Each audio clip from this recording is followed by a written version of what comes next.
Hello. I'm probably not the face you thought you were going to see first off here, but just as an FYI, Mark will be here any minute now.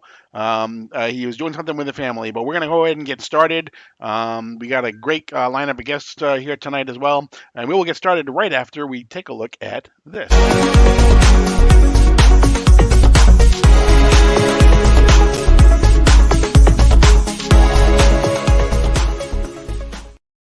Okay, before we do get started though, make sure you hit the like button. Make sure you're subscribed. Make sure you, if you are interested, make sure you can become a member as well.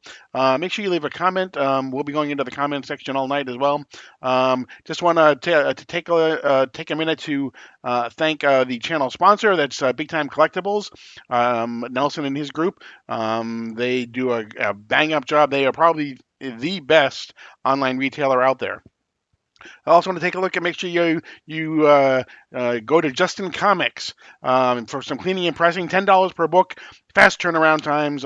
If you use code We Are Legion, he'll give you a deal. He is one of the best pressers, cleaning and pressing out there.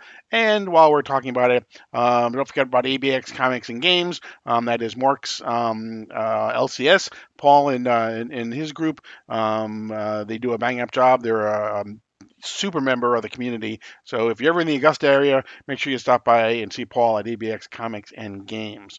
We're going to go ahead and bring in our panelists for tonight. We have joining us from Ohio. It is Durs. What's going on, Durs? Ooh. Hey. Ooh. Ready and ready. Godzilla. There you go. There you go. And then we have J-Man. J-Man is joining us as well. What's going on, J-Man? The only one I have is Shin in my nearest. The other ones are all behind me. So. Are you getting the pre-order from Super 7 for -1? Have you seen that? I got I did pre-order the figure. Yeah. Mm-hmm. The bigger one. I don't 8 inches or whatever it was. It's the Super 7 one. It's the -1 replica. It's yeah, that's coming out in January or sometime. I got it pre-ordered as well. Yeah, for sure. -1. I have a feeling that'll be on when we do our top 10 lists for 2023. That may be on a few lists, I'm thinking. So if it's not on the list, I'm never speaking to that person again. Exactly. Let's go out to the chat and see who we have out there right now. We have J-Man. Look at him. He's in the chat. He's in the little box there. He's everywhere. Chris, thanks for joining us as well. Scott's waiting on a UPS package. It should arrive by 8 p.m. They didn't make the deadline. Uh-oh. It's free then. Now it's not coming until Wednesday. Eek. Trev, the shipping guru, make sure you go over to his channel after you're here. Him and Mike, Evil's Comics, they do their show over on his channel. So, Esteban, what's going on? Stephen C., thank you for joining us as well. Nice to see you again, Trev. Good. Hello, Paul from another sector. I never know. Reading on 2. Awesome to see Durs. Awesome to see Durs anytime. Hey, Laura hopped on my Sunday sesh. I was happy about that. Dursy boys. Oh, there you go. Sir. Yes, sir. There you go. Mr. DJ Links. Hey, my guy. Trev, the shipping girl, and DJ. Yo, Trev. DJ makes me think of one other thing that I know that Mark would actually talk about, and that is if you're interested, again, I talked about making sure that you are a member of the Legion. Make sure you join and become a member, because for the month of December and January, we're not doing a Legion loot box. Instead, what we're doing is we're having this awesome. Here we go again. It is a combination of Legion and DJ Links. They're giving away an Incredible Hulk number 180 in an 8.0. Just incredible. All members get 2 entries. If you're a member of both the DJ Links and the Legion, you actually get 10 entries. So make sure you do that. You only have a couple more days to become a member for December. So make sure you join by the end of December if you're interested in joining, because you have to be a member for December and January. And it will be given away in the mix on February 2nd at 9 p.m. So just absolutely insane what they're doing. So again, if you're interested, make sure you go over and become a member of the Legion, and then also become a member of the Lynx crew. So Fire giveaway, guys. Yeah, that's the first appearance of Wolverine. Yes, exactly. It definitely is. You don't want to start that. No matter what anybody ever tells you, that is the first appearance of Wolverine. Well, it literally is. So I don't, I don't get it. Okay, so we got a lot of stuff to talk about tonight. We're gonna start actually though. We had Rebel Moon, we had Monarch, we had Aquaman, we got comics, we got all sorts of stuff. So let's go ahead and let's talk about Rebel Moon first. So I think everyone here has seen Rebel Moon. So DVH, thanks for joining us. Blue Hellion Comics, thank you for joining us as well. Okay, so Rebel Moon. Zack Snyder, first part of 2. Second part comes out in April. What did you guys think? Let's give it a number, a rating first, and then we'll dig into it more. So, Duras, you go first.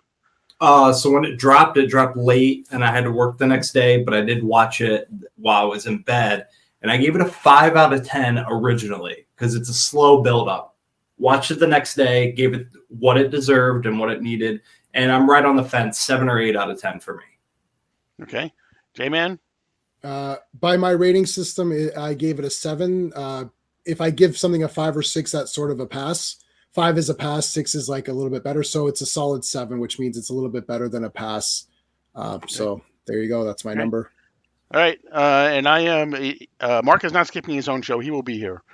He's Who's Mark? Out enjoying some stuff at Christmas Eve with his family first, and then he will be here. So I'm gonna give it like a 7.5, I think, out of 10, probably. I enjoyed it. It's funny because I didn't originally know until like last week or the week before that this was Zack Snyder's Star Wars pitch that he did.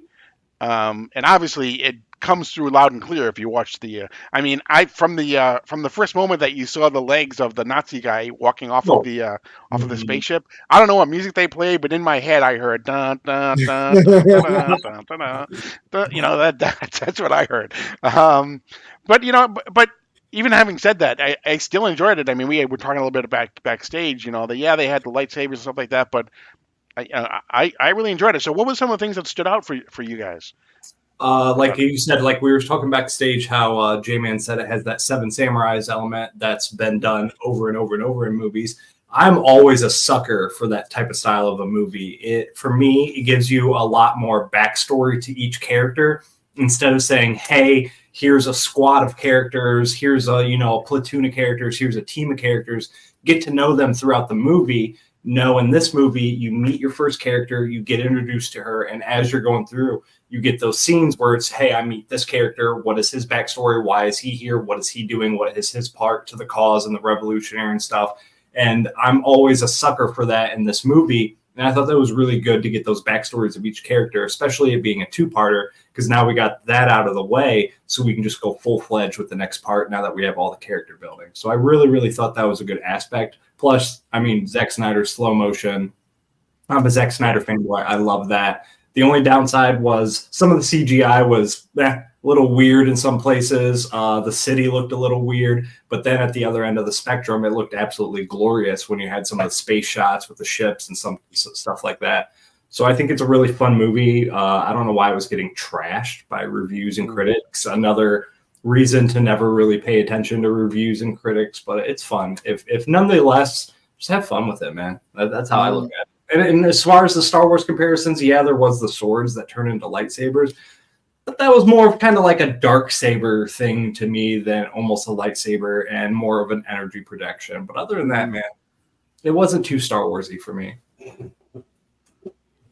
Yeah, I mean, you could tell it was supposed to be Star Wars, and if it was Star Wars, that would have fixed one of the only problem I had was the villains were like very generic. Oh yeah, had they been the Empire, we would have had them established already as villains, so you wouldn't have needed to establish them more. I feel like they could have established them more versus then, they're just dicks, right? It's like, okay, However, I think doing a 7 Samurai, Battle Beyond the Stars is someone pointed out. Trev who said the Space Magnificent 7? That's Battle Beyond the Stars. That's a great film if you haven't seen it. It's just a really fun movie. But this is sort of like that. And I think when you're doing a longer fantasy, it's good to have something that's established that we can, as viewers, immediately tell. As you guys were saying, as soon as you start watching, like, okay, this is Seven Samurai, I get it. They're going to collect these guys to, help fight the mother planet or whatever. And that lets you get settled, so you can settle your mind and then just kind of pay attention to the visuals and the way the story is presented. Not every story needs to be Watchmen, which is Zack Snyder's best movie in my opinion, but not every story is going to be a complicated, like analysis of like deconstructing superheroes and like and like political drama and all that. So it could be simple and still be good. I people are saying, well, the story is whatever. I don't know what you want. Like anytime Star Wars has succeeded, it's because they have taken from Japanese stories or culture, mixing it in with sci-fi fantasy elements. That is what makes Star Wars what it is. So you could say this borrowed from Star Wars, right? But Star Wars also borrowed from its other things as well. So, there you go. Hey guys, welcome to the channel. Hi. So yeah, I mean, it borrows from Star Wars. Star Wars borrows from Hidden Fortress and other Kurosawa pictures and Japanese culture, and this is borrowing also from Kurosawa picture and adding its sci-fi fantasy elements as well. So I don't see the problem with it.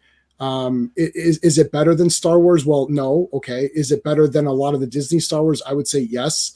It is for me, because I did actually care enough to be like, well, let's see what the characters they come up with. And I feel that Zack Snyder was trying to, he's like, oh, I really want to do this Seven Samurai Battle Beyond the Stars kind of thing, but do a Star Wars version. They're like, no, you can't do that.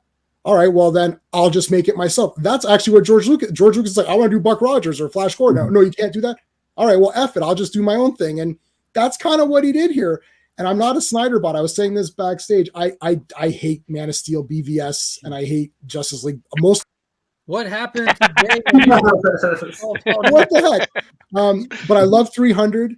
I love Watchmen.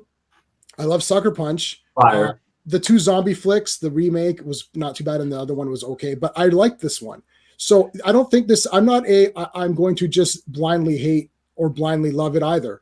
I do like the slow motion, as Durs was saying. I think it looks cool. I like the main girl a lot. I thought Korra was pretty good. Look, it's she's saving the girl who's about to she's the one, right? Right. Right. She's the one that did it all, right? Just a little. She's got to be the one.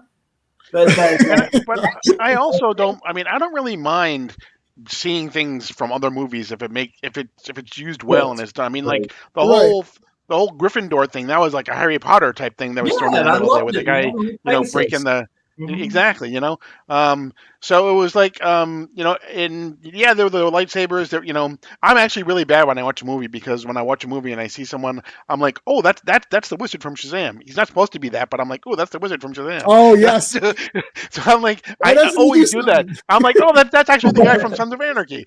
So I'm really bad at putting them in their character right away. I'm like, but I don't mind it. We were talking before, Mark, is that I didn't know it was a Zack Snyder Star Wars pitch until you mentioned it like a week or two ago, and so I was hearing Star Wars music through the whole thing. Every time the Nazi guy would walk around, I would hear the Darth Vader music walking around. But I still enjoyed it. Like how people are like, oh, it's just a Star Wars this, or how you're saying you see these actors in your mind, places them in the roles. God, like when I saw those the bad guys in this, the Mother World troops, I did not think Star Wars Empire. My mind went to Iron. My mind went to Iron Skies, and it's a great movie. Iron Skies, like that's overwhelming association with them and Iron Skies. I wasn't. I'll tell you what I thought was. I was telling you, it wasn't so much seeing them. It was when you first see just the legs of him walking down the ramp. I heard the dun dun dun dun dun dun, dun in my mind. But then when I saw him, I thought of, what is the one on Prime? The man in the iron something house or something like that, right? Or something like the man in the Iron Castle or something like that. It's like it's a series that was done, and it was basically what would happen if I did that as a kid, like all the time. Yeah, exactly. Yeah. But I enjoyed it. I really did. We had a couple of 7 out of 10s and a 7.5 out of 10. We didn't do your color grade. So what would your color grade be? Me, so for the actual the most accurate rating system in the world. You see that, J-Man, right there? I would put it like you see how you have yellow, you have yellow in the middle, green at the top. I would give it yellow green right there. And that's only because like, dude, and it, like talking to, I mean, y'all touched on a good bit already, but this is just so unfortunate in a sense that Zack Snyder got away from big studios to a place that isn't going to hinder him creating what he wants to create. The whole cast and crew have spoken out about how nice it was to be on a set where this guy was just unleashed. But then he gets this unleashed product, and Netflix is like, you know what we're going to do? We're going to release a condensed version first. We're going to release the theatrical, the Netflix cut first, so that we can get more mileage out of you and your name. And people who like have followed Zack Snyder's career know he comes from an era of physical media sales where you would see any of his films in theaters and you would expect the actual cut when it releases on physical media, whether it be the director's cut, the ultimate cut, whatever. But and he has said, he's on record of saying that his extended cut will be in an entirely different movie. Yeah. So this was almost like a sampling of what this universe has to offer. That being said, I thought the sampling was freaking sweet.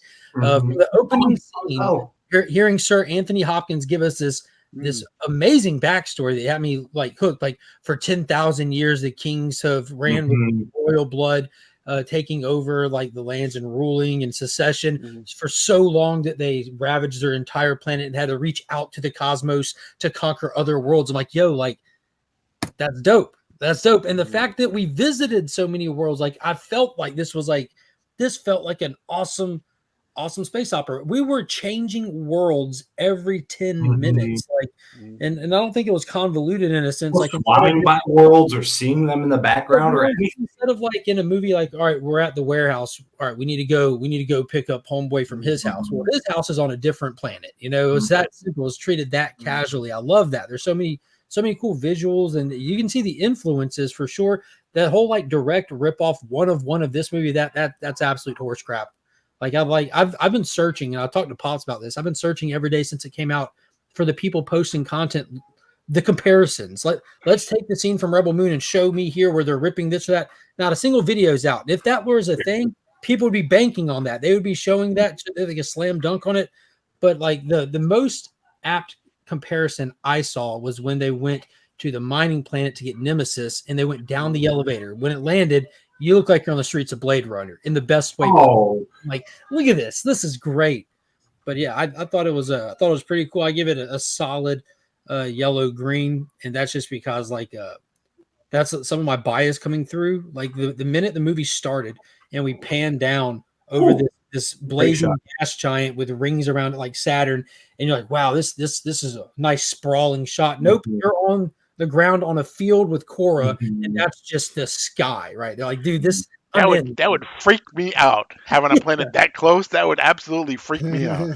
Dude, I'm hooked just on the fact of the robot, how he runs away in the beginning of the movie, and then he shows up at the end scene. He's got all this jewelry on. He's got this huge horn, like crown on. Jimmy was awesome. Like Jimmy was super cool.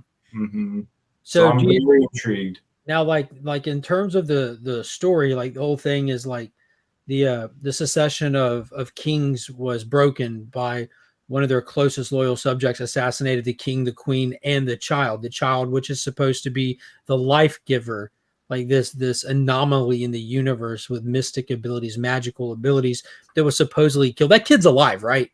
That kid, there's no way that kid's dead, right? Probably. Do you want to hear my opinion? So like Korra is her bodyguard, right?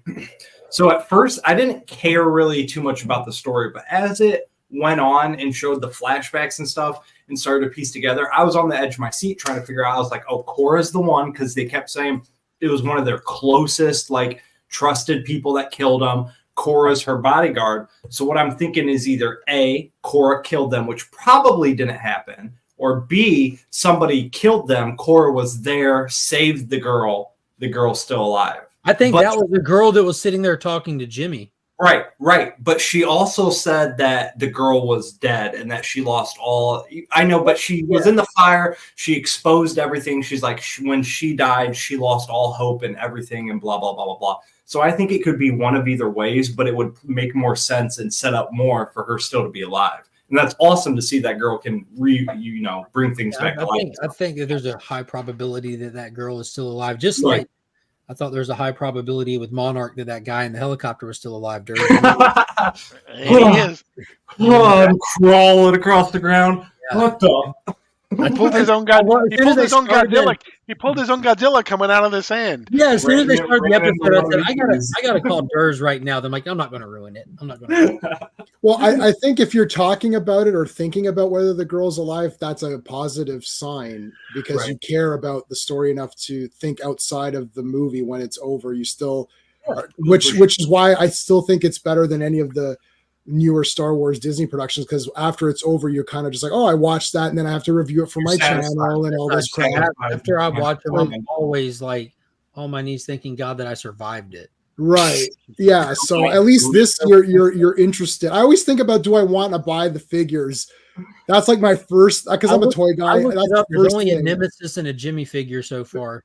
It's like, well, the vehicles are pretty good. I think that there's a lot of production and a lot of design put into this for people to simply just say it's trash or whatever and then dismiss it. I don't like extremist reviews, whether they're negative or positive, because it's like, there's a lot of work put, like costume design. I thought everyone looked very unique. I like all the background guys, especially not the Nazi looking guy. Well, they looked cool too, actually, but like I like the behind the background guys. They had those hats and they've got those cool masks. I was like, oh, those guys look pretty cool. Who's making the toy line for that? I have no idea. Oh, well, there was supposed to be a tabletop role playing game. It'd be dope. That's the whole thing, and it got. And see, this is a good point by Dr. Von Hoot in that barn scene in the beginning whenever the fight goes down and the commander that was left has the gun to the girl's head. Jimmy walks in, and how cool was that scene when he just walks in and he picks up the gun. He's just holding it like exactly. Like a stick, and then he just boom, shoots the guy. Bop. Yeah. Maybe there's so much to be had here, and like another one of the inspirations that I felt come through really well, and I don't know why, it was Flash Gordon, like legit, like it was I don't know. You cannot ignore the fact that there's a guy named Turok riding like dinosaurs, which I thought was awesome. That scene when he tamed that griffin, I'm like, man, this is just being back in Zack Snyder's visual landscape. It's something that's lost these days. Like everything looks so cookie cutter, so generic. He has his own style, his own tones. You watch enough of its stuff, when you hear music building up and you see someone doing something, when you see that slow-mo coming, you're like, we're about to get some sprawling, like just sit back and soak in the visual medium of moments. And for me, I love that. That's what I love about him as a filmmaker. It's like, it doesn't have to be the deepest stuff. This isn't Scorsese, it doesn't have to be like the longest game possible. It's just good. Watch it, sit back, have fun. That's it. Like, there is no reason to hate on it. I don't know how you could watch this. Like J-Man said, he's not a Zack Snyder fan. He hates a lot of his movies. But just the aspect of it being an action movie and the aspect of that, it should be at least a 5 or a 6 out of 10 for you. Yeah, I agree.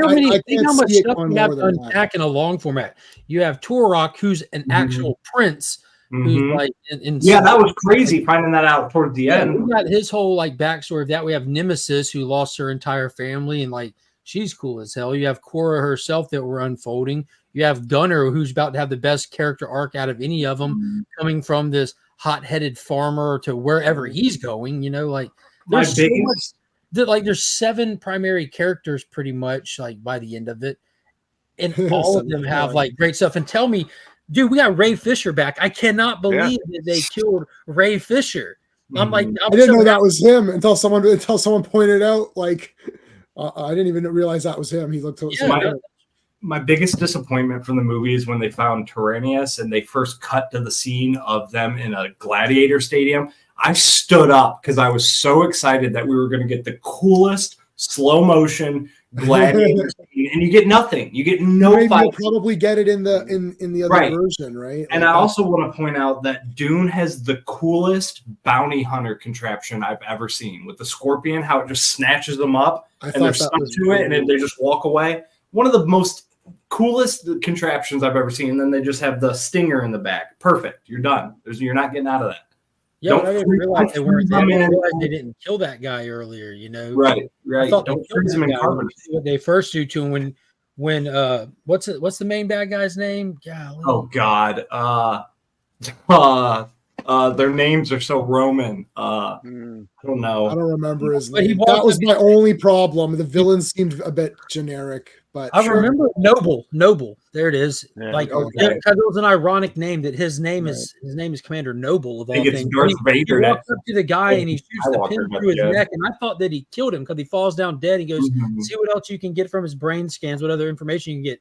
I'm like, oh, that's cool. They got some wild tech in this. Yeah. Fast forward to the end when they have all of our rebels hooked up to it. He says, transport and paralyzed. And you saw from earlier that's why that scene was in there to see how that worked. They're just severing their spine. They're not killing them. They're permanently paralyzing them. Yo, that is so barbaric. That's what I'm saying. I love it. So dude, how cool is it when it Gunner who got it? Yeah, Gunner got a hold of it, putting it under Jackson. Yeah. That was cool. Yeah. Boom.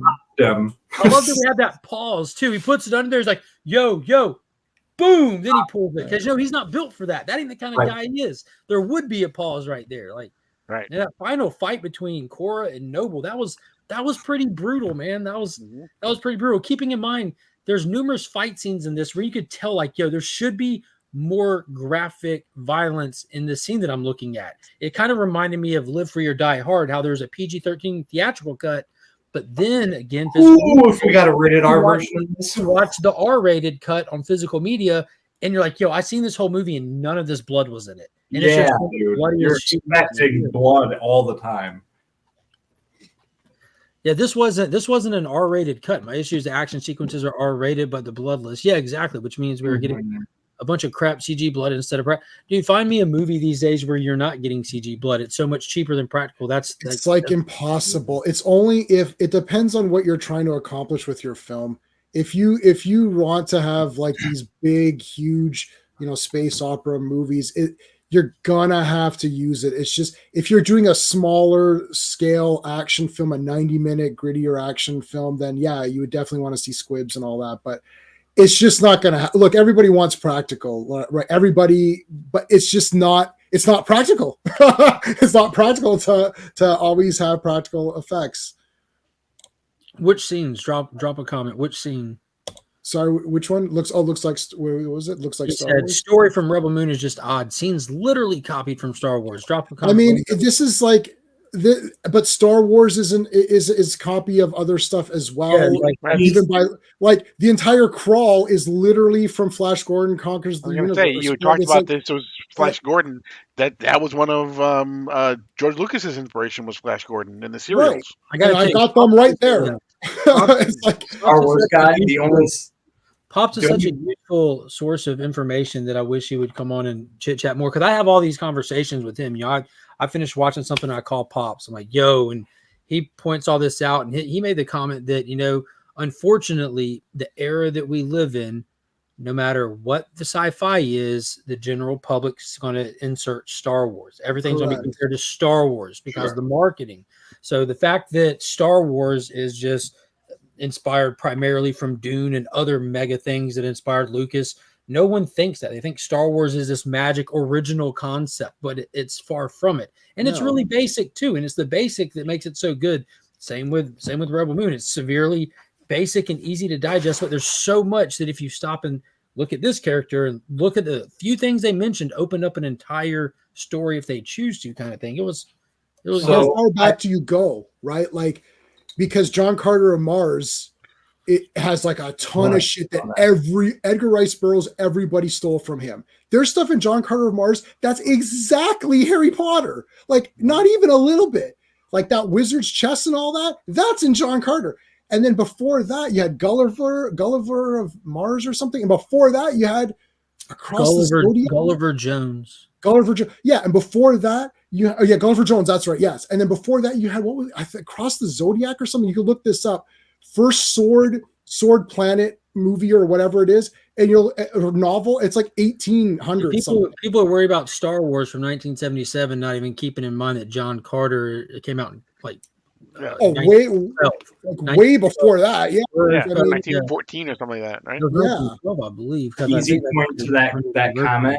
Since Star Wars back in the day did a bar scene with aliens and shooting, does that mean nobody else can ever do any scene in a bar that has any creatures? Yes, that is insane to me. That is absolutely insane. The problem is that the criteria by which we're judging these are not applied to other genres. Right. So you're going to say, well, Bay of Blood came out in 1970 and Black Christmas or whatever. So they're the first two kind of slasher films. Okay, so we can't do Halloween, can't do Friday 13th. That's it. It's done. You can't. I made that comparison. I made that comparison this past Friday night on In the Mix, and we mentioned this for a second. That's like saying, like, yeah, I saw Saving Private Ryan. It was no good. It reminded me of Platoon. Right. Yeah. Like. Mm-hmm. I mean, you can't. Yeah, right. Whoever did the first ever war picture, I guess you could do it per war. So whoever did the first World War II war picture, that's it. That guy got the monopoly on it, and it's over from that point on. You cannot do it.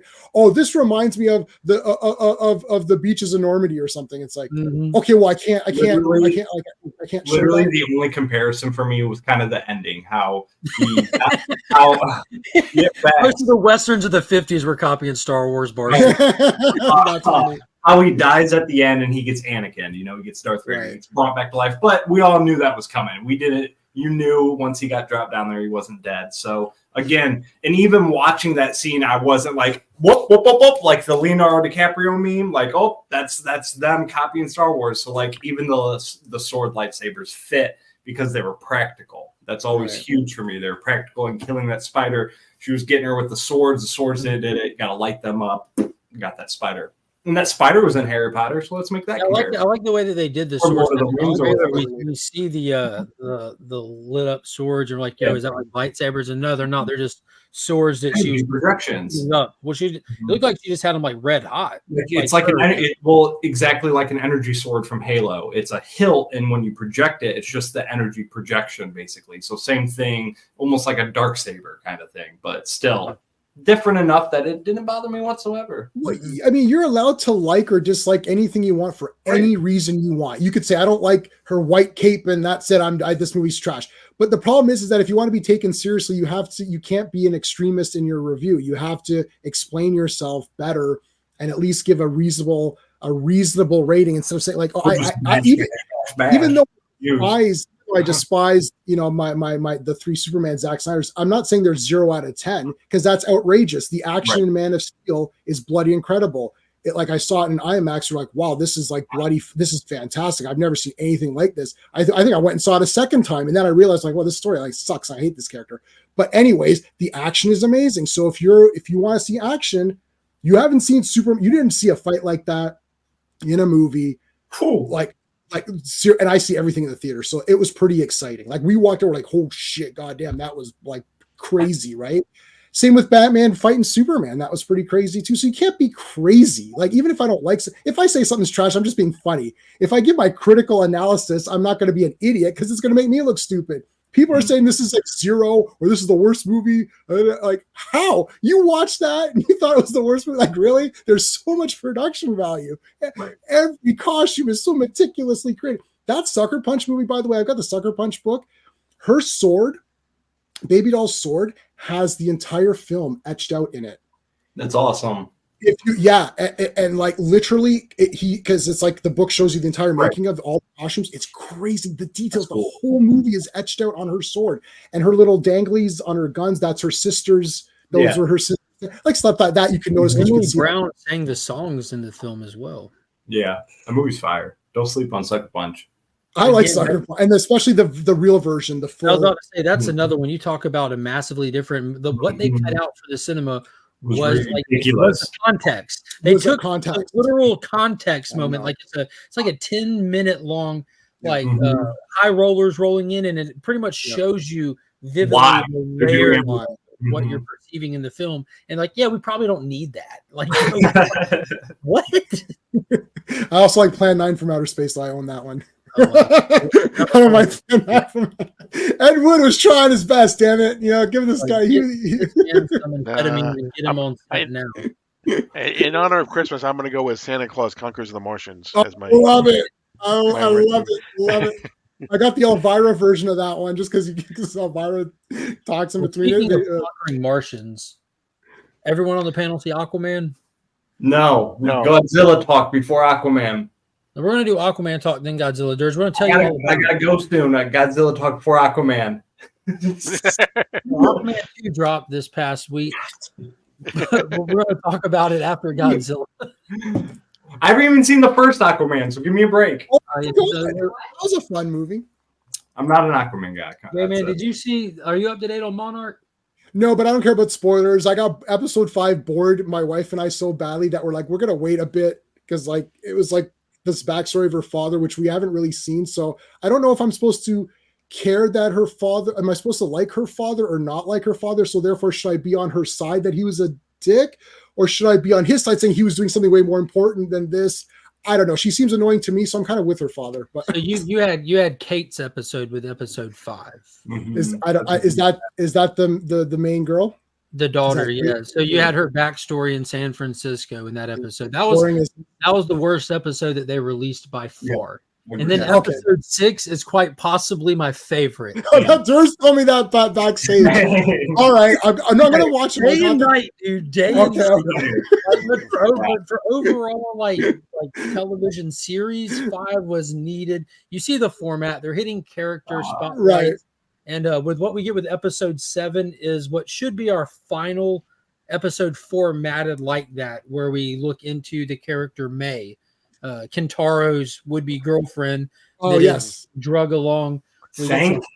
It finally came. We had a lot of context to her with the whole mystery of her, like wanting to go home. Why is she on the run? Blah, blah, blah. We find out that she was working. She's a computer genius. She got hired on at this company called Advanced Experiments Technologies. And they were working on neural interfacing.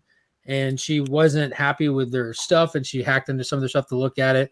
Blah, blah, blah, blah, blah. And as soon as I wasn't she happy though? As soon as I watched, I'm like, wait a minute, Advanced Experiments. And I paused and I went and I Googled Kong versus Godzilla, Advanced Experiments, Apex. Yes, I'm like, sir. wait a minute, this is Apex. Yeah. They're doing neural stuff, and then they actually dropped the names. He goes, Walter's not going to be happy with this.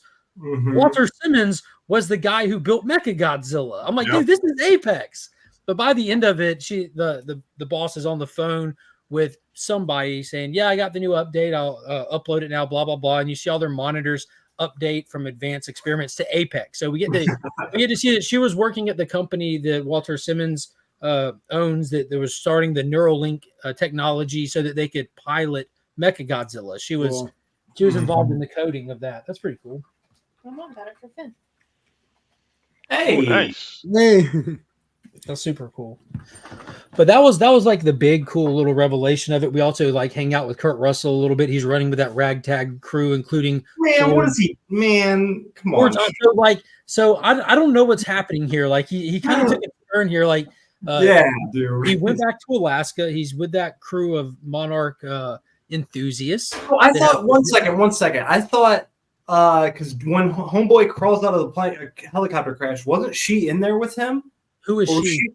She was Shaw. She was with Shaw and then rolling down the mountainside. Okay. Yeah. Okay, I didn't know if she was in the helicopter when it hit Godzilla or not. That's what I couldn't remember. Yeah. So we see that the Shaw crew of Monarch, the rebels, have went back to Alaska to that outpost where they picked up the Randa kids, where that gaping hole that energy signature is, and Shaw gets all the explosives from the outpost out there, runs everyone out of it, takes them and seemingly blows up that hole and looks like it collapsed it in on itself. So what I'm thinking is this show is doing some major groundwork for a new empire, showing us like because until Skull Island, like that's when they confirmed Hollow Earth was in Skull Island in the 70s. And then they really get into it in Kong versus Godzilla. They touch on it in the Godzilla stuff, like that's how he moves so much. But Right. I think this is them trying to control the output of Titans. I think he's fully aware that this is how these things are coming up. They're down there, they're coming up. We got to close it off. And so we see him actively attempting to catch the Ice Titan swirling around when he blew it up. Yeah, it comes busting out and comes running at the explosions. Well, no, it blows up and it's getting, as the tornado's going around, you barely see it getting sucked around. Yeah. So yeah, we'll see what happens. I think Godzilla's going to be pretty mad that got plugged up. Yeah, I don't know. I think he's heading that way. Yeah. But it was cool. It was dude, what it's doing, what I feel like it's doing, I'll word it that way, is it's setting the stage for, because you got to think, superhero TV shows lead to a massive superhero battle at the end. Yep. This is leading to a massive Titan fight at the end. What they've done is they've introduced us to a handful of Titans along the way, and they show us that Godzilla's awake, doing well, and that's our scene and setting. We're going to do it in Alaska, out on the ice. That way that there's no messed up continuity of destroyed cities and buildings and stuff. Right. Witnesses, all that. We're in a secluded location.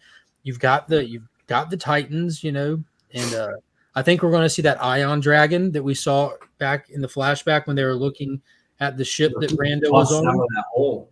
Yeah, we're going to see that guy again because we know that he's flying the patterns of these hot spots that they are researching. So I think it's going to be pretty cool. Takes a dragon. The winner gets the tag team with the guys in the new movie. The winner of the Royal Rumble, the Titan Royal Rumble, the winner goes into a tag match with point at the WrestleMania sign. Gets to go onto the main stage. There you go. So that's one cool thing with the new movie. I don't know how many people care for little plot details from that or whatnot, but official license toy merch has hit shelves somewhere on the planet. And one thing that we got, that metal glove that Kong is wearing, it's an acronym called the Beast Glove, BEASC, dots in between it, all caps. So that's going to be a cool thing. We got our first look at Shimu, not just with the figure, but there's box art from the movie that you can see. It was looks pretty wicked. And the fact that this thing's supposed to be associated with ice, I think it's kind of convenient that we're dealing with ice with this show. I'm a big fan of the pink scales. I don't know about you guys. Yes. I'm definitely a pink scale guy for sure. He had like purpley pink scale or fuchsia in Godzilla 2000. I don't. What's the difference? It's just different energy. That's all it is. That doesn't matter to me what color it is. And pink's one of my favorite colors, so I'm all for it. Well, Shin Godzilla was red. He was all red, and purple. He shot purple. Purple beam. Purple beam. Like people are losing their minds. Like if something sucks, I'll tell you it sucks right away. I don't go along with everyone. I'm not a shill for anything. But like really, we're concerned about the color of the scale. It's not that bad. I don't get it. It makes about as much sense as people saying Godzilla's supposed to be blue as people saying they went into a bar in Rebel Moon. This is Star Wars. It's the same in my mind. Like, I don't. Where do y'all plant your flags? Like, I don't get this. Right. Well, if they went into a bar and it was garbage dialogue and a bunch of boring shit happened, then I'll say, yeah, you went to a bar and nothing happened. But like, you're collecting characters for this battle. Like that's what the movie is. It's I don't know. Yeah, people, I don't get it, and I hate stuff all the time. I hate it. That cool little creature. I'm always down for cool little creatures. And we got that little slug thing that was creepy, dude. Yeah, I'm always down. That was cool. So that we haven't really like. It's depending on that other guy. And it's like talking to him. That was kind of neat. Yeah. So see, we haven't seen that exact thing before. You could see, like he's introducing cool little elements that we haven't seen. I mean. It could easily fit in. At least I felt watching it that I felt like it was there to be there as a purpose. It wasn't there to be like, oh look, it's a little Easter egg. Oh look, it's the guy from the other Star Wars movie. Don't put in characters from other Star Wars movies to mask the fact that you can't write a story. I don't know. I thought it was fine. Yeah, Paul, what'd you think of Monarch? Are you up to speed on it? I am. Yeah, I've been enjoying every episode, even the one that kind of dragged, but the episode 5. But overall, yeah, I, I'm really enjoying it, and I think you're right. I think we're building towards. They've now covered all the characters. I think so. Now it's time. It's time to have a 3 episode knockdown, drag out, barroom brawl. I think I think we have one not more like to not like a go. Star Wars barroom brawl, but Yeah. And They should go to a Titan bar. If they go to a Titan bar, there's all these you walk Titans into a around. bar, they all start talking. Star There's only, Wars. there's only one thing that they have to address and cover, I think, before we get to the big finale, and that's Shaw's age. Mhm. The only reason I think it's going to be we need some, like, we know we don't need a whole backstory on him. We see where the original Monarch team broke down in the first episode. Like, that was a bold way of them to introduce us to the flashback characters, was the end of the line for them, and then we backed up and kind of worked our way to that. But we know that something happened to Shaw. Something happened working in proximity to Titan events and Titans themselves that allowed him to live to the age that he is in the condition that he's in, and they haven't addressed that. They brought it up. They reminded the viewers that that's a thing. Don't forget that's a thing. Yep. Remember that thing. Right. It's probably in the hard files. That thing. It's in the Or file. the van, I think, was when they mentioned The explanation is that it's Kurt Russell. That was the only explanation I needed. Yeah. Well, they Kurt actually, Russell cannot age. So- I'm hoping that the next episode we get a little bit of the motive. We know that Shaw's just doing everything he's doing because he believes in Bill Randa's research first and foremost. He hasn't strayed from Bill Randa's research, and the other people have. Yeah, that's a good point. Maybe T-cells, yeah. how cool would that be if that's like a concept that's kind of getting brought into both the Legacy universe and the Toho verse with the end of the way -1 ended with the old girl's neck. Mhm. What's going on, Tim? Hey. Merry Christmas to you as well, my friend. Hope you're doing good. Durs, you ready to get wet? Yeah. Yeah. Yeah. Aquaman 2, The Lost Yep. Kingdom. Can't do it. I gotta go watch Christmas movies or my girlfriend will kill me. And I haven't watched it. So just in case I do watch the first one someday, I don't want any spoilers. So Yeah. I don't think it can be spoiled, but all right. See ya. Merry There's Christmas. Sorry, Durs, take it easy. Merry Christmas, Joes. Mine's all that. Love you guys. Peace. Take care. Aquaman and the Lost Kingdom, the final movie in the decade-long DCEU that, man, trugged along and surprisingly made it this far. Released this weekend. It had no momentum, no hope. Everyone was trolling it and panning it before it ever dropped, as we don't want to see it because it's not leading anywhere. We don't want to see it because Amber Heard, just whatever reason in the world that people can come up with to not go see it. They use that reason despite the fact they probably weren't going to see it anyways. Now, I will say that there's plenty of people out there that will not go see a movie on principle. Like, at least they pretend principle, or they really have the principles. Couldn't tell you, but they voiced that as their reason. Like, they did it with Ezra Miller. They did it with Amber Heard. I'm sure if they put Jonathan Majors in a movie moving forward, they would do it with him. There's no separation of like artist and art, which in some cases I definitely think that's justified. We always say that you speak with your wallet in these situations, and a lot of people are potentially doing that.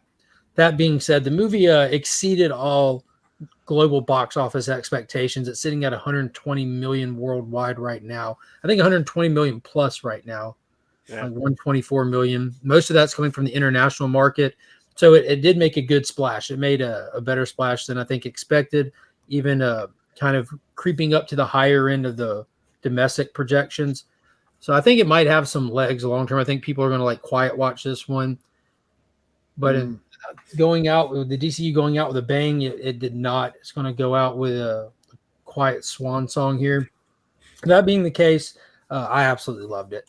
Aquaman, the first Aquaman movie, when it comes to the DCEU movies, the definitive ranking is you have Snyder's trilogy, despite what he might tell you. You have Snyder's trilogy, then Aquaman for me. Like, I'm an Aquaman stooge. You can ask Paul, like, it gets clowned on because Aquaman doesn't get no respect in comics for years now. He hasn't had a proper title, and they keep giving him these off the wall weird series, and I read them, and somehow, like, I think I'm an idiot for buying them, then I end up loving them. But the fact that we got an Aquaman movie too, like A perfect pairing of Green Arrow and Aquaman. yeah. But it was and don't forget Void Song, that was really good too, with Aquaman and the Flash. Yeah. But I honestly loved it. I think that this was the best way to describe it is a stereotypical sequel. You have the first movie and all the tropes associated with it. They just do those, but more of them with a shorter runtime. That's the best way to describe the tone, the pace, the feel of this movie. It was a stereotypical sequel. What did you guys think of it? I enjoyed it as well. I thought there was the first part of it I thought was a little bit slow. But once hey Beckerman, once his brother got involved, it was like it was great. I liked it a lot.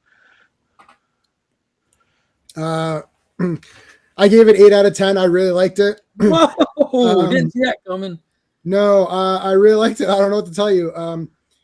Just as a side note, I didn't go see Indiana Jones and the Last Crusade because I thought, well, that's just the last Indiana Jones movie. I didn't go see Return of the Jedi in the theater because that's just going to be the last Star Wars movie. Well, this is nonsense. It's like these nonsense people. It's like, oh, it's the last. It's like, I don't.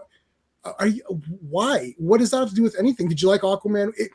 If you didn't like Aquaman 1 and you say, I didn't like Aquaman 1, I'm not going to go see Aquaman 2, that's makes legit. Sense. Yeah, that makes sense. I liked Aquaman 1. That was a lot of fun. And I'm not going to see part 2 because it's just the end. There's not going to be any more. Well, this is nonsense talk. I liked it better than part 1.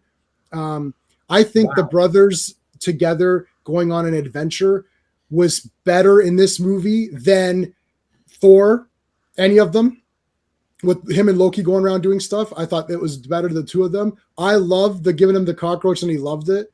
Dude, that which was is hilarious. great because you're like, oh, he's going to be like, surface food. But he's like, oh, I like this. And it backfired because, Jason Momoa is being a goof and it backfired on him. I thought that was very funny. And then the end too. The end was great. And he ate more of it. Yeah. I don't know. Which supposedly wasn't the original. I mean, obviously because of what happened, supposedly wasn't the original scene, but right. Well, yeah, the opening scene, from the biggest, from somebody that I actually respect their opinion, which most of the stuff out there, I definitely don't respect the opinion of a lot of these people I don't even know. But talking to DJ Lynx, who's a good buddy, whose opinion I definitely respect and I appreciate hearing it. I mean, I agree with everything. He said that he really liked the Manta, really liked the Orm stuff.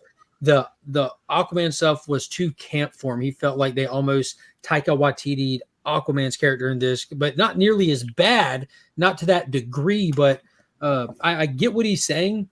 But as somebody who's watched Aquaman more times than any other DCEU film, like as much as I love the Snyder Cut, which I can't even tell you how many times I've watched that, I've definitely watched Aquaman and the first Suicide Squad movie more than any other DCEU film out there by miles. But I felt like this was the exact same Arthur we had in the first one. This is the exact same Arthur we had in the Justice League appearances, but they're just doing more of it. We're getting he's not trying to figure out am I going to get killed being Atlantis? No, he's everywhere he's at. He's accepted and he's supposed to be there. He's not breaking into Atlantis. He's not running for his life. He's where he's supposed to be. So he's getting to have those same characteristics that we saw in the first Aquaman when he's at home in the bar, just being himself. But I get the playful thing. That's not Aquaman in the comics. Correct. He's noble and all that stuff, and I get that. But this is the movie Aquaman, and I think that they capture he still has those those character traits. He definitely portrays them differently. He would still help the same old lady crossing the road. He would still hold to the same values as the one in the comics. He just expresses a more lightheartedness, which you don't see as much in the comics. But I don't know. I thought it was solid. It's not Aquaman from the comics, but I can separate comics and movies. That's why I can still, even though I don't like the Zack Snyder movies, I can still point out a lot of good things in those movies. It's just I don't like Superman, so that's the end of it. But in this one, it's not Aquaman from the comics. I love Aquaman. I stopped at Rebirth, but from Peter David's Aquaman, which I have a tattoo of, Peter David's Aquaman to Rebirth, including I've read all of that. After that, I haven't read any of it. He hasn't, as you're saying, he doesn't have So a proper how did you series. like that scene in the first one? You know, like in Batman v Superman: Dawn of Justice, you have that scene where Batman and Doomsday and Superman are fighting, and you have him posted up on the side of the building, and the lightning strikes, and you get the I saw that movie in the theater, and I haven't watched it since, even though I own it. I have not watched it since. Recreation though of the Dark Knight cover. You know, him jumping through. Yeah. Okay. Oh, yeah. Okay. First Aquaman, when him and Orm are fighting on the capsized ship at the end, and they flash tridents, and he goes sliding back and he throws his arm. Yeah. They recreated issue 0 with the Chrome Zero. Yeah. That's cool. That was cool. Yeah, no, there's cool stuff. Well, because the brothers in this one have more of a, I don't want to say relationship, but there's more of a reason for it, because Orm he's like, I was taught to hate you, that if you ever come back, you're going to want the throne. He's literally conditioned to hate Arthur. I think that has more. Like, what a terrible upbringing. That is a terrible upbringing. Well, that's the difference. Like, really? What a terrible upbringing, or whatever. Yeah, and I don't think they accomplished, like, Thor, Loki, and Thor hate each other because we know Thor and Loki hate each other. But I like that they're like, no, this is a literal reason. I grew up hating you. And Black Manta, I like the fact that Black Manta getting revenge for his father, that's from the comics, but getting revenge for his father in a different film, in a different way, he's the good guy. The problem is that we know that Aquaman and these guys are good guys, so he becomes the default bad guy, but now he's also insane with the power from the Black Trident. I thought he was pretty badass. I'm tired of these losery villains. There's a shit ton of them. Star Wars, hello. It's like this guy was kicking the crap out of people. And I even liked the Doctor, who I think is from the comic. Yeah, that's cool. Yeah. No, Black Manta was awesome. And I love that when he loses the powers, he just gets beat in 2 seconds, because like Aquaman's just like, boom. Like, yeah, okay, buddy. And I'll do the hot take first. I'll say it first. I don't care. I like Mara in both films. I don't understand. Listen, I didn't realize that Amber Heard had so many friends that love her so much, and they've betrayed. Like, we're not friends with this person. We're not friends with Johnny Depp. We're not friends with Amber Heard. I don't understand. It's like, I don't care. Okay, I'm not going to be friends with her. Fine, because she's a shitty person. I'm never going to speak to her again. Okay, but what does that have to do with Mara? And then they even removed what they could. I don't know what these people want. You can't retroactively remove people and still have a coherent film. She's an important character in Aquaman, obviously, but even in the movie too. And I was kind of thinking she should be around more. And it's like, oh yeah, they have to edit her out because people don't want to see her. You hate her so much that you can't bear the sight of her in a movie where she's just playing a character. Oh my God. People need to get a job. And there were comments from some people online that said that they thought that she was still in the movie more than they thought she was going to be. Oh, she was way more. I was so shocked at how much she was in it, and I wanted her more. After hearing everyone say, like, in some of these, again, I don't know where people come up with some of the reviews, like some of the stuff I was hearing. They clearly took out Amber Heard because she's only in there for a minute. And like, no, bro, she was present in the opening. Yep. She was present through the attack on Atlantis. She gets wounded and she's down and out. She's present in the final fight. Like, what are y'all talking about? This looks exactly. From the way, like, I saw it, I'm like, y'all might have like clipped some scenes, but from what I saw, this is exactly what James Wan said, like pre-issue with all this was the first one's was a romance story with Arthur and Mira going to Atlantis. This one is more of a buddy cop feel with him and his brother. So if it's him and his brother, when you say that, I only hear 2 people listed, and that's Arthur and Orm. So that being the case, when stuff was bigger, when they were in a place that involved other people, she was there. Right. She was there. And Scott is saying Bill Cosby, but I actually don't know, and I'm not even being funny. I actually don't know anything about Johnny Depp or Amber Heard at all. I didn't follow any of it. Bro, I literally don't know. It's so easy to sum up. They met on the Rum Diaries. They got together. Johnny Depp is a cokehead and an alcoholic, and she loved that about him, I guess, because they got together. They stayed together. They got trashed together. They went to movie sets together. They ruined productions together separately. And then their toxic relationship that either one of them could have left at any point through the years exploded at a point where Amber got mad enough to cry foul in public and try to get him in trouble because she got that mad. That was a horrible thing for her to do. They're both horrible people when it comes to their relationship and how they treated each other. And Johnny Depp became a martyr to the anti-Me Too movement. Amber Heard took advantage of the Me Too movement. Right. And it's an unfortunate situation where two terrible people caused a lot of ruckus and ruined a lot of people's other things. Think of what Johnny Depp, like his behavior. He's not like, he just didn't cry wolf in public. You know, he's a terrible person. Look at the production for the most recent Pirates of the Caribbean. They did not invite him back because of the Amber Heard thing. They didn't want him back after that because they're having to feed this coked out, barely could stand up drunk person on set lines the entire time. And they're both tragic Hollywood actors. I mean, they're stereotypical. They just, and this is a lot. I do not think this is Bill Cosby, who is this is not a great comparison, Scott. And we like his Scott. Like I like his Scott, but like, come on, that's not. And that's also, you can't retroactively go back. As victims, like actual victims.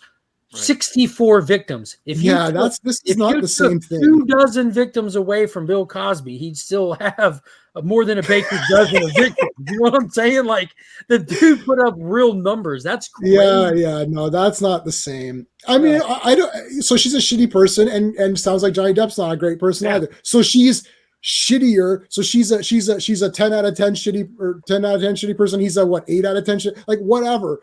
I don't, and it doesn't matter to me. She was cool in the movie. I'm not her friend. If you don't like her, that's fine. But same with Ezra Miller. I don't know anything about Ezra Miller either. I know he's weird too. Crazy as hell. Do I care? No. I can't. I'm just like from a different genre. Like everybody is crazy. In my mind, all these Hollywood people are super crazy. Armie Hammer wanted to like hook up with a chick that would let him chew on her or something. Exactly. Like he was a cannibal. Like, who cares? He's an amazing Lone Ranger. I also like Lone Ranger as well. Yeah, but Paul, weigh in. What are some of the takeaways from Aquaman for you? Well, I really kind of wish that there was another a third part, but I think the CGI stuff I have never seen. That's the first time I've seen hair that actually just continues to wave underwater. You know, it's like it's and sometimes I think I mentioned this before. Sometimes it's the small things that really do it for me in movies, and the details of things like that. I thought the CGI was really good for the most part. You know, there was some things, but love the seahorse, love Topo. Topo was incredible. So I just I kind of wish that it wasn't the end of the DCU, because I think if the after scene credit would have been either Michael Keaton or Ben Affleck or both, and it was setting up a Crisis on Infinite Earths, I would have been like, oh man. Getting Topo was fantastic. Seeing Storm was fantastic. Yep. Much like Jamie, like, I have all the figures up here. I have the entire McFarlane set. There's Storm and Arthur right there. Yeah. That is cool. Dude, I enjoyed every bit of, like, I've said it before. One of the things that I like about Aquaman is I'm a sucker for Atlantis. I'm a sucker for lost history, ancient history, alt history, stuff like that. And this just hits all those buttons for me. And getting this addition to the lore, them saying the word Chronicles, he was struck from the Chronicles. I'm like, that fired me up. I'm like, I want to go get on the DCU app right now and dive into the stories. And that's what the stuff's supposed to make you want to do. Like you've mentioned it before. Did this movie excite you or inspire you to experience more that it has to offer outside of the theater? That's how you gauge if you enjoyed it. You know, like, did you go buy the figures? Did you invest in a T-shirt? Did you want to read a book that's out there to expand your knowledge of it? And, you know, it doesn't always mean did I spend more money on it, but did you seek more of it in some form or fashion? I'm sitting in the theater wanting more of it while it's happening. Like, is this better than the first movie? I would say, like, on a cinematic level, no, just because of the runtime. If you expanded the runtime, gave this one 30 more minutes, it could have been the exact same film in terms of like the way it's shot, the tone, the pacing, all that stuff. But the compression compared to that 2.5 hour runtime, you could feel it. And they use like a classic movie like trope to get us through some of those scenes. Like when he goes to break Orm out of the prison, which if you read the movie prequel tie-in, you had some great context to that. You just hear him dialoguing. He's dialoguing, like scheming up a plan with his cohorts and all that stuff. And then like as they're dialoguing, it's just kind of taking you there, almost akin to in the Indiana Jones movies, you would get the picture of the globe, Right, and the then plane, and the track, dots. Like we're just Right. we're just gonna be there in the next scene, kind of thing. Like even Kyle, when she came out, she goes, "I wish they would have shown him breaking into the prison more." I wanted more just because I wanted more of the stealth suit. I thought that looked cool as hell. That was cool. But, that was a great way to compress some of the runtime. They did it 3 separate times in the movie with the narrating, but they also did that same narrating thing in the first movie. They just didn't use it to compress the runtime like that. Right. And I know that they released it a few years ago, but this would have been a perfect opportunity for them to actually re-release the Peter David Yes. miniseries, the Atlantis Chronicles. You mentioned Yes. the Chronicles, Yeah. They have it on Comicx. They have it on digital. If anybody, like, all this stuff's on digital. It's all in the app. That'd be the cheapest way. Just get a Yes. It's on the month app. subscription to the app. Well, I like that they're going on an adventure. Like I like, I'm a D&D guy. We got stuff that we have to do. We have to hit all these places. Let's go. We collect our guys, go on an adventure. I don't know what, again, this is, I rate movie, I gave this an 8. I'm rating it against itself and its peers. So I'm rating it against the other Aquaman. I'm rating it against its promise. What did Aquaman, what I want to know is for the people that don't like it, what did Aquaman promise you in the trailer and the title and the look of it? What did it promise you that it did not deliver on? If I'm giving it a 5 or a 6 or a 7, I'm saying it delivered on everything it promised. I'm saying Aquaman delivered on everything that it promised and then gave you some extra stuff as well. So that's why it was cool. We're sitting in the theater, was like, what the hell? This is pretty good. What the movie ends and then Sean's there and Sean hates everything and Steve's there and we're like, I'm like, what the hell's going on? This was pretty damn good. And we're all like kind of stunned. We're like, yeah, this is cool. Like, what is everyone's problem? We saw the first showing. It was like 4 p.m. or something. And we're like, this was really awesome. And I came back. I'm like, and my wife's like, oh God, how bad? I'm like, no, I'm like, I think I liked it better than part 1. I think it's in my top like 5 DC EU movies. Like, I hate saying that because it's new. I got to watch it again. I hate coming out and be like, yeah, I'm so pumped, but I don't know. The choreography. I remember the fight choreography that's unique to the Aquaman films. Mm-hmm. We first saw it in the movie when the Atlantean guard came for Aquaman's mom when he was a baby, and you had that busted in the house. And I was not ready for how like involved as a viewer I was in that fight. Like the camera, the way that it moved through the fight. And watching Nicole Kidman go crazy and just put her hand out and his dad throw her the trident and she like focuses up then just goes ham. Like that style was present in this as well, especially in that final fight. And they even took it up a notch when it just came down to Arthur and Black Manta. He's like, you want blood? Come and get it. And then they just went. And it was like so fast paced. That camera was just so dynamic. I'm like back in my seat, I'm like, holy crap. And we're at the IMAX and we're like low center. Like it's just, like, it's like your whole peripheral vision. Yeah. Oh my God. It was really cool to see. Like the action was dynamic. The set pieces, the designs are so unique for these 2 films. I love like the way that the Atlantean tech or what was it called? Necropolis or Necros? Yeah. I don't remember the name. Yeah. Like they're ancient high-tech stuff that you're using off their like banned fuel source and energy source and all that. It looked amazing. Those yellow tentacle vehicles were just those are badass. Yeah. They were so menacing. And like Black Manta had a mini mission. He had like Black Manta had a whole mission on his own in the beginning, getting that stuff.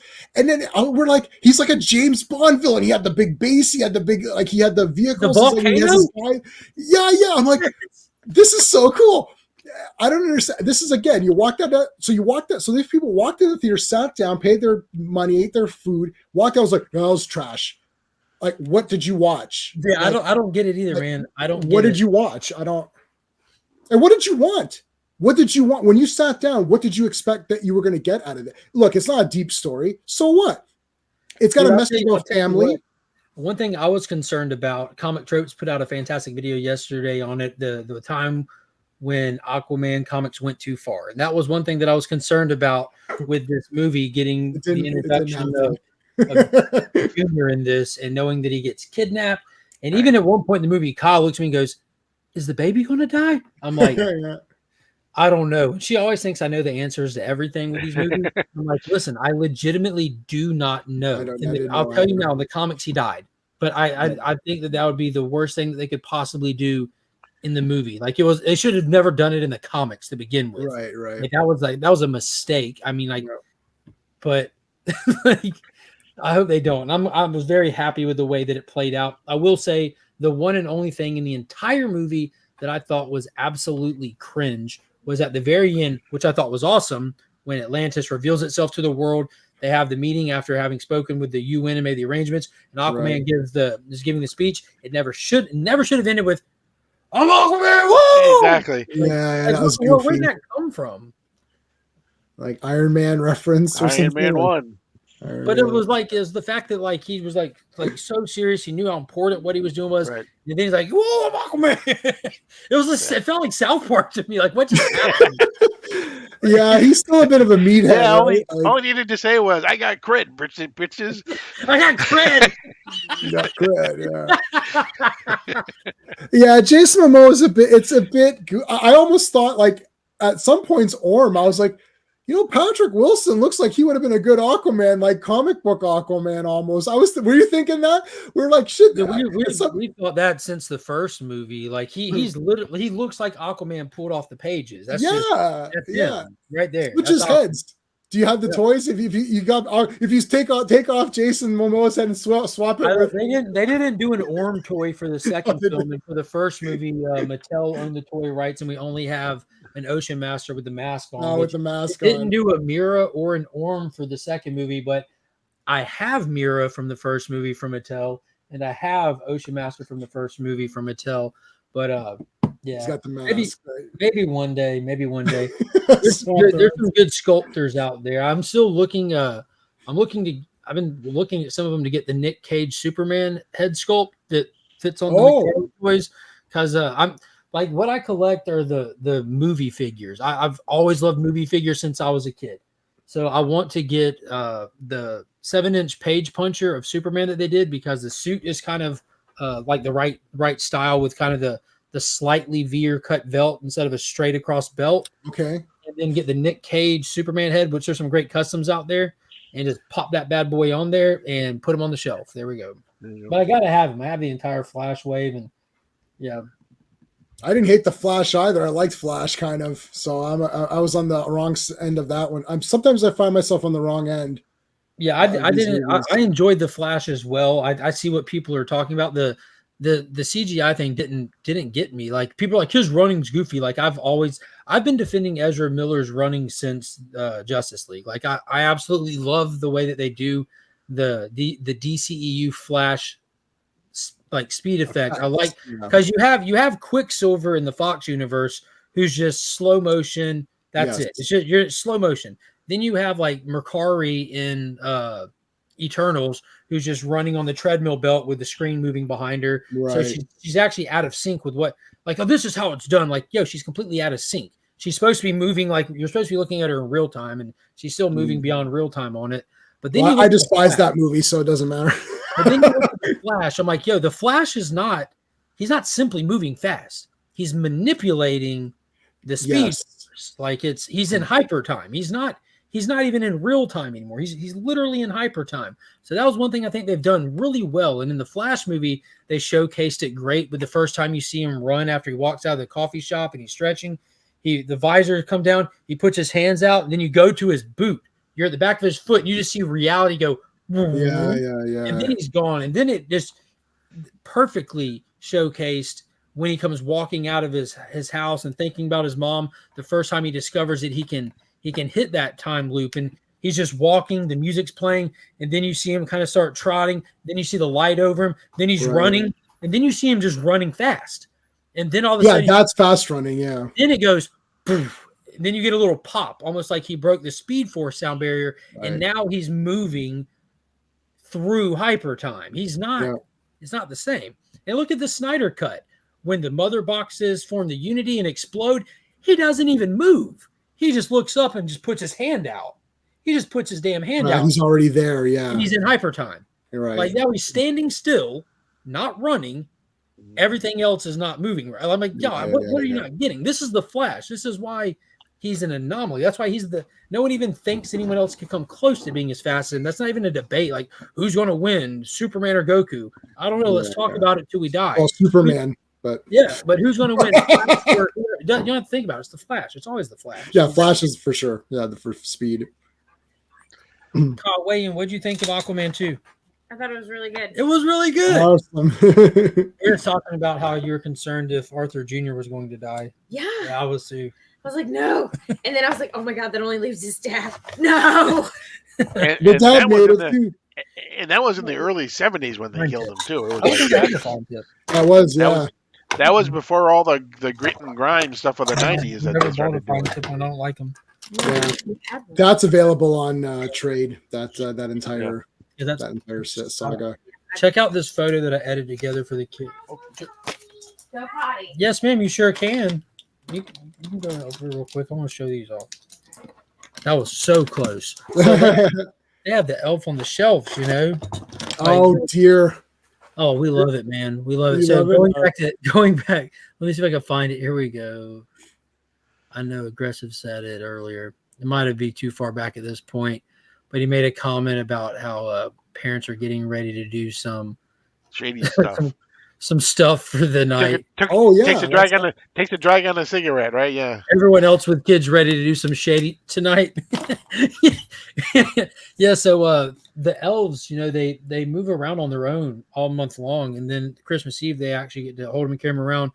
But Kyle wish he had a picture of their elves with Santa Claus. So I'm like, send me a picture of Santa Claus, and then I'm like, send me a picture of the elves with the plainest background you can find in the house, and so I just nice. Oh, cool. I put the elves on his shoulder. That's pretty good. There you go. So the elves always leave him a goodbye note every year, you know. Yeah. Like we made it home. See y'all next year. Oh, that's neat. That's neat. Yeah, it's really fun, man. What's going to happen when because one's older? What's going to happen when one knows and then I will threaten them with their life? Listen, as soon as one finds out, it's over. Yeah. I saw a. This is no longer at week's end. It is now Exhibit A. Yeah. I saw this great GIF. It was from what was it? Civil War, when Iron Man and Captain America, right before they started fighting, when Iron Man asked him, "Did you know?" And it has over Iron Man, it says like 5-year-old, and then over Captain America, it says like 10-year-old brother. Did you know? Yeah. No. Did you know? Yeah, that's it. Once one finds out, it's over. Yeah. I got to get going, guys. No worries, my dude. I appreciate you hopping on, my guy. Definitely. If y'all are watching, man, go check out Aquaman 2. I know Joe saw it. I think Joe saw it. I talked to him in comment sections a lot. I can't remember. I didn't put up a review take on Rebel Moon or Aquaman 2 yet. I was waiting till after this show to put it out there. People message me, what did you think? I'm like, I'll be talking spoiler Sunday. If people love it, if people don't like it, that's perfectly valid. Just go watch it yourself. If you don't like it, you don't like it. That's it.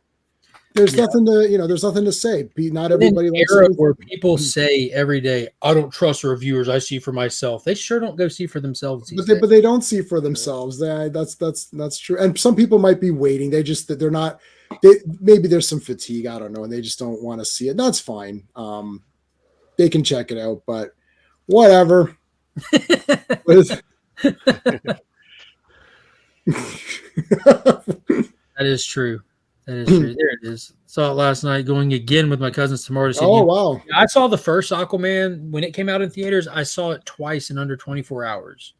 Wow! Because I saw it like premiere night. I'm like, dude, I got to go back. That was amazing. Oh. It was also the most financially successful of the DCEU movies as well. Yeah, I'll be honest with you. I've said this before. I think there was a large part of that I think because that was like at the peak height of general audience involvement with superhero movies, which we're past now. I think a lot of people didn't know if it was the next chapter in the Marvel Cinematic Universe. The general audience don't know who's DC, who's Marvel. They just don't. Right. That is true. And I think that they didn't know one bit. But also judging by how good it kept going, they liked what they saw. And then they found out, oh, it's DC. I'm not supposed to like it because I like Marvel. Like both people. I hate that. We never had that as kids growing up. Nobody ever thought this is better than that. Like, I just that wasn't even a thing. Even with other characters like Image, when that came out, we just liked everything. I'm like, yeah, I like Spawn. Like, why not? So anyway, well, thanks for having me on, Mark. Absolutely. I'm actually we're gonna cut the show here tonight. Okay. It's Christmas Eve. You know what I'm saying? Yeah. I gotta go fire up the night before, watch a R-rated Christmas movie with the wife, chug some Red Bull, and do the Lord's work. All right.